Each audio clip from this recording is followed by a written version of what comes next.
അബ്ദുൾ റഷീദ്, രാജ്യത്ത് GST പരിഷ്കരണം പ്രാബല്യത്തിൽ വന്നിരിക്കുന്നു. ഇനി മുതൽ 2 സ്ലാബുകൾ 5%, 18%, ഈ 2 സ്ലാബുകൾ മാത്രമാണ് രാജ്യത്ത് നിലവിലുണ്ടാവുക. ഏതായാലും വലിയ വിലക്കുറവുകൾ ഉണ്ടാകും എന്നാണ് കേന്ദ്ര സർക്കാർ പറയുന്നത്.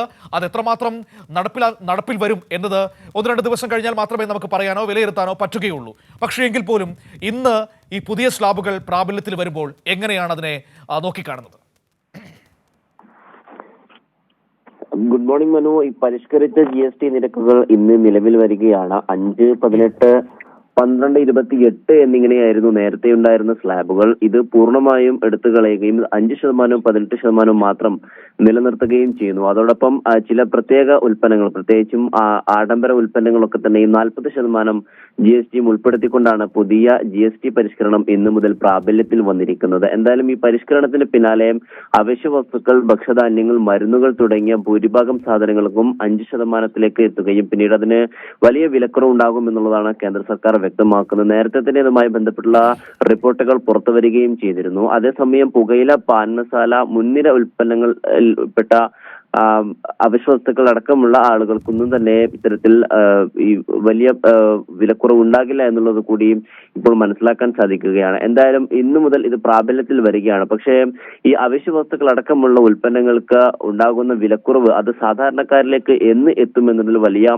ആശങ്ക നിലനിൽക്കുകയാണ്. പ്രത്യേകിച്ചും കഴിഞ്ഞ ദിവസങ്ങളിൽ ഭക്ഷ്യ കേന്ദ്ര വിഭാഗത്തിന്റെ ഒരു അറിയിപ്പുണ്ടായിരുന്നത് സെപ്റ്റംബർ 22-ന് മുമ്പ് അല്ലെങ്കിൽ സെപ്റ്റംബർ 22-ാം തീയതിയോ പാക്ക് ചെയ്തതോ അല്ലെങ്കിൽ മാർക്കറ്റുകളിലേക്ക് എത്തിയ ഉൽപ്പന്നങ്ങളുടെ വില അത് പഴയ GSTയിൽ തന്നെ നൽകാവുന്നതാണ് എന്നുള്ളതാണ്. ഇത്തരത്തിൽ നിരവധി ഉൽപ്പന്നങ്ങളാണ് മാർക്കറ്റുകളിലൊക്കെ തന്നെയും ഇപ്പോൾ നിലനിൽക്കുന്നത്. ഈ ഉൽപ്പന്നങ്ങളൊക്കെയും പഴയ GST നിരക്കിൽ തന്നെ ആയിരിക്കും കച്ചവടം നടക്കുക. അതുകൊണ്ട് തന്നെ ഇതിന്റെ ഈ പുതിയ സ്റ്റോക്കുകൾ എത്തിയാൽ മാത്രമായിരിക്കും പുതിയ വിലയിലുള്ള അവശ്യ വസ്തുക്കൾ അടക്കമുള്ള സാധനങ്ങൾ സാധാരണക്കാർക്ക് ലഭ്യമാവുകയുള്ളൂ. അത് എന്ന് ലഭിക്കും എന്നതിൽ വലിയ ആശങ്കയിലാണ് ഇപ്പോൾ ജനങ്ങളുള്ളത്. പ്രത്യേകിച്ചും ഈ അവശ്യ വസ്തുക്കളിലൊക്കെ തന്നെയും വിലക്കുറയും എന്ന് പറയുമ്പോൾ വലിയ ആശ്വാസം തന്നെയാണ് ജനങ്ങൾക്കുള്ളതെങ്കിൽ പോലും ഇത് എപ്പോൾ ലഭ്യമാകുമെന്നതിൽ വലിയ ആശങ്ക നിലനിൽക്കുകയാണ്. അതോടൊപ്പം തന്നെ ഈ അവശ്യ വസ്തുക്കൾ ഉൾപ്പെടെയുള്ള ചില ഉൽപ്പന്നങ്ങളുടെ പ്രാഥമികമായിട്ടുള്ള വില, അത് അടിസ്ഥാനമായിട്ടുള്ള വില വർദ്ധിപ്പിക്കാനുള്ള നീക്കം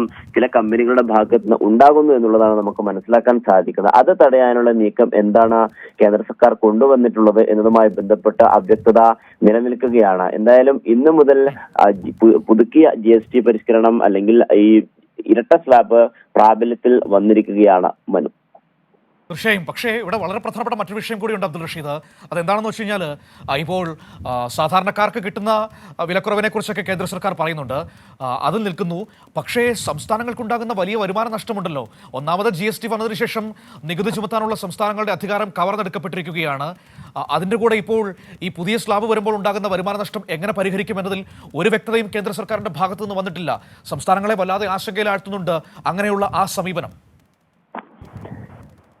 തീർച്ചയായും GST പരിഷ്കരണം സംസ്ഥാനങ്ങളെയാണ് കൂടുതൽ വരിഞ്ഞു മുറുക്കുക എന്നുള്ളത് നേരത്തെ തന്നെ അതാത് സംസ്ഥാനങ്ങളിലെ ധനമന്ത്രിമാരൊക്കെ തന്നെയും വ്യക്തമാക്കുകയും ചെയ്തിട്ടുണ്ട്. പ്രത്യേകിച്ചും കേരളമടക്കമുള്ള പ്രതിപക്ഷ സംസ്ഥാനങ്ങളിൽ ധനമന്ത്രിമാർ അത് ചൂണ്ടിക്കാണിക്കുകയും നിർമ്മല സീതാരാമനുമായി ചർച്ച ചെയ്യുകയും ചെയ്തിരുന്നു. പക്ഷേ ഈ GST കൗൺസിലിന്റെ യോഗത്തിൽ പോലും അത് ഈ സംസ്ഥാനങ്ങളുടെ ആവശ്യങ്ങൾ അംഗീകരിക്കാത്ത സമീപനമായിരുന്നു കൗൺസിലിന്റെ ഭാഗത്ത് നിന്ന് ഉണ്ടായിട്ടുള്ളത് എന്നത് നേരത്തെ തന്നെ ധനമന്ത്രിമാർ വ്യക്തമാക്കുകയും ചെയ്തിരുന്നു. എന്തായാലും കഴിഞ്ഞ ദിവസം പ്രധാനമന്ത്രി രാജ്യത്തെ അഭിസംബോധന ചെയ്തപ്പോൾ പറഞ്ഞത് ഇത് രാജ്യത്തിന്റെ കൂട്ടായിട്ടുള്ള തീരുമാനമാണ്, എല്ലാ സംസ്ഥാനങ്ങളുടെയും അഭിപ്രായങ്ങളും അഭിലാഷങ്ങളും കണ്ടറിഞ്ഞുകൊണ്ടാണ് ഇത്തരത്തിലൊരു തീരുമാനം എടുത്തത് എന്നുള്ളതായിരുന്നു. പക്ഷേ ഈ GST പരിഷ്കരണത്തിലൂടെ സംസ്ഥാനങ്ങൾക്കുണ്ടാകുന്ന സാമ്പത്തിക നഷ്ടവുമായി ബന്ധപ്പെട്ട ഒരു തരത്തിലുള്ള പ്രതികരണത്തിലേക്കും പ്രധാനമന്ത്രി കഴിഞ്ഞ ദിവസം തയ്യാറായിരുന്നില്ല. അതോടൊപ്പം തന്നെ മറ്റു കേന്ദ്ര വിഭാഗത്തിൽപ്പെട്ട ധനമന്ത്രാലയം അടക്കമുള്ള ആളുകളും ഇതുമായി ബന്ധപ്പെട്ട പ്രതികരണത്തിലേക്ക് തയ്യാറാകുന്നില്ല.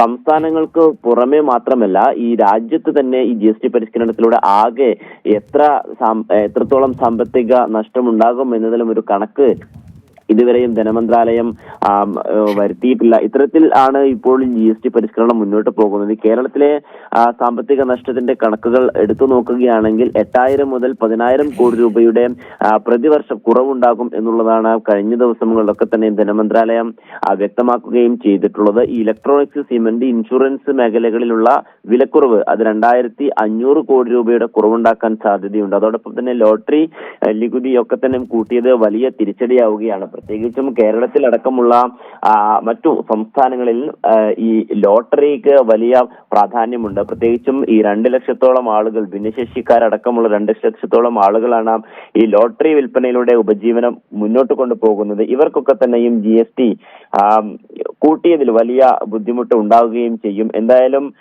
മറ്റു സംസ്ഥാനങ്ങൾക്കുണ്ടാകുന്ന സാമ്പത്തിക നഷ്ടം നികത്താനുള്ള നീക്കം കേന്ദ്ര സർക്കാർ ഇതുവരെയും കൈക്കൊണ്ടിട്ടില്ല.